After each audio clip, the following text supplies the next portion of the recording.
Halo semuanya, rekan-rekan pendidik dan orang tua yang luar biasa. Selamat datang. Hari ini kita bakal ngebedah sesuatu yang spesial banget nih, yaitu modul ajar bertema Tanah Airku dengan subtopik Negaraku Indonesia.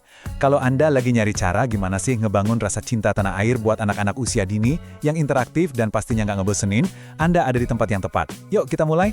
Modul ini dirancang khusus buat anak fase fondasi di usia 5-6 tahun. Desainnya aja udah gemesin, ada karakter anak-anak, burung Garuda, bendera merah putih, benar-benar ngasih kesan kalau belajar soal negara itu asyik, ramah kanak, dan bikin penasaran banget. Oke, jadi begini rencana petualangan kita hari ini.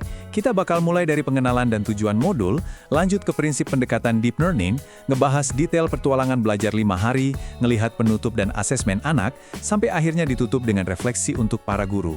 Lengkap ya? Kita masuk ke bagian pertama, pengenalan dan tujuan modul. Sama seperti petualangan seru lainnya, kita harus tahu dulu nih, kenapa kita ngerjain ini semua?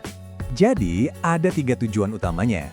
Pertama, soal nilai agama dan budi pekerti, di mana kita ngajarin anak buat menghargai keberagaman suku dan budaya di sekitar mereka.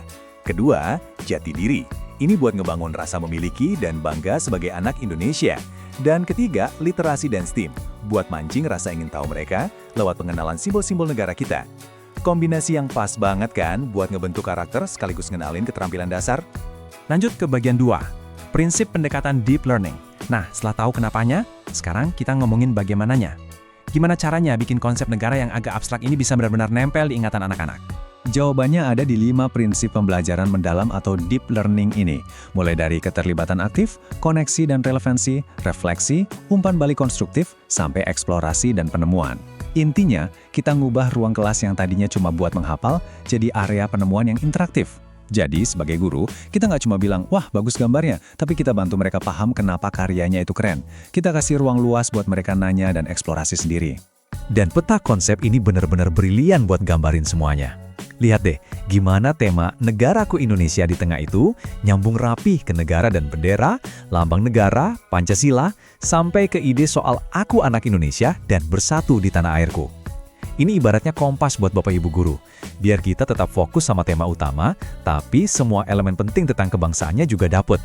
Masuk ke bagian 3, ini dia yang ditunggu-tunggu. Petualangan belajar 5 hari. Siap-siap ya, karena ini panduan langkah demi langkah yang bakal bikin kelas Anda super hidup seminggu ke depan. Kita punya rencana perjalanan 5 hari nih. Hari pertama, kenalan sama negara dan bendera. Hari kedua, lambang negaraku. Hari ketiga, dasar negaraku. Hari keempat, ngebahas aku anak Indonesia.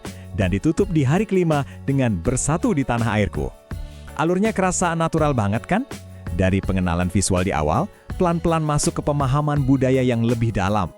Di hari pertama, bayangin deh, antusiasme anak-anak waktu mereka nyari letak Indonesia di peta dunia sederhana. Terus mereka bikin bendera merah putih mini dari kertas sama stik es krim. Puncaknya, mereka diajak latihan hormat bendera sambil nyanyiin lagu kebangsaan. Aktivitasnya kelihatan simpel ya, tapi secara emosional ini kuat banget buat anak-anak. Nah, yang bikin modul ini asyik adalah pertanyaan pemantiknya. Guru tuh nggak cuma nyuapin informasi, tapi nanya, kenapa sih bendera kita warnanya merah dan putih? Apa ya artinya? Ini otomatis bakal mancing rasa ingin tahu mereka, bikin kelas jadi penuh sama tebak-tebakan lucu dan diskusi seru. Lanjut ke hari kedua, fokus kita ke burung Garuda. Kelas bakal rame banget waktu anak-anak sibuk mewarnai Garuda Pancasila. Dan aktivitas paling seru di sini tuh permainan mencari simbol sila. Jadi anak-anak main peran jadi detektif, pakai kaca pembesar mainan buat ngamatin perisai di dada Garuda. Mereka bakal heboh sendiri pas nemuin gambar bintang atau rantai di sana.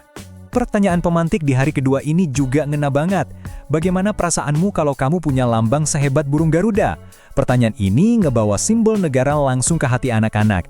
Garuda bukan lagi cuma pajangan emas di dinding kelas, tapi simbol keberanian yang benar-benar bisa mereka rasain dan banggain. Di hari ketiga, kita masuk ke Pancasila. Konsep ini kan sebenarnya lumayan abstrak ya buat anak 5 tahun, tapi modul ini menerjemahkannya jadi aktivitas yang nyata lewat bermain peran, hidup rukun. Anak-anak diajak praktik langsung gimana sih rasanya nolongin temen atau berbagi mainan. Susah-susah gampang kan ngajarin anak balita berbagi, tapi disinilah nilai-nilai mulia Pancasila itu beneran dipraktekin sehari-hari. Hari keempat, wawasan mereka soal Indonesia makin dilebarkan. Mereka diajak nyanyi dari Sabang sampai Merauke, ngobrol soal berbagai macam pakaian adat, terus bikin poster tentang hal-hal yang bikin mereka bangga jadi anak Indonesia. Entah itu makanannya yang enak, pantainya, candinya, bebas. Ini ngebangun kecintaan mereka sama kekayaan negara kita. Dan sampailah kita di klimaks hari kelima. Anak-anak bakal gotong royong ngebangun miniatur Indonesia dari balok atau kardus. Kebayang ya serunya kolaborasi ini. Ada yang bikin rumah, jembatan, sekolahan. Mereka juga bareng-bareng bikin kolase dari gambar pakaian adat. Aktivitas ini indah banget buat ngerayain indahnya perbedaan dalam satu karya bersama. Sebagai penutup minggu yang luar biasa ini, ada satu pertanyaan mendalam. Meskipun kita berbeda, mengapa kita harus tetap bersatu? Jawaban anak-anak mungkin polos banget, tapi maknanya itu nancep buat ngebangun fondasi toleransi seumur hidup. Cara yang manis banget buat ngidupin semangat Bhinneka Tunggal Ika di dalam kelas. Kita lanjut ke bagian 4, penutup dan asesmen anak.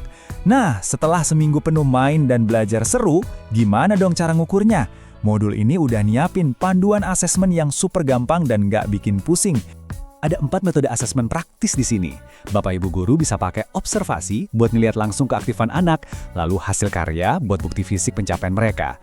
Ada juga catatan anekdot buat nyatat momen penting soal interaksi sosial dan bahasa mereka. Dan terakhir, pakai rubrik penilaian dengan skala 1-3 yang sederhana banget buat ngukur ketercapaian tujuan. Semuanya gampang diaplikasiin. Terakhir, bagian 5, refleksi untuk para guru. Modul yang keren itu nggak cuma ngasih nilai ke muridnya, tapi juga ngajak gurunya buat ambil jeda dan refleksi diri. Di lembar refleksi ini, kita diajak nanya ke diri sendiri, apa nih yang udah jalan asik di kelas, terus bagian mana yang kayaknya anak-anak masih pada bingung, dan gimana ya caranya kita bisa makin ngelibatin orang tua di rumah untuk ngebantu anak belajar. Refleksi ini ngebangun jembatan yang kuat banget antara sekolah dan rumah. Intinya adalah beres ngerjain modul 5 hari ini tuh bukan garis finish. Ini justru awal dari proses kita buat terus belajar dan berkembang. Lewat refleksi, kita bisa terus nyempurnain cara ngajar kita, jadi kelas berikutnya bakal lebih bermakna dan berdampak buat anak-anak. Nah, setelah kita bedah tuntas, mulai dari tujuan sampai asesmen dari modul yang keren ini, saya mau nanya balik nih, bagaimana Anda akan menerapkannya di kelas Anda sendiri?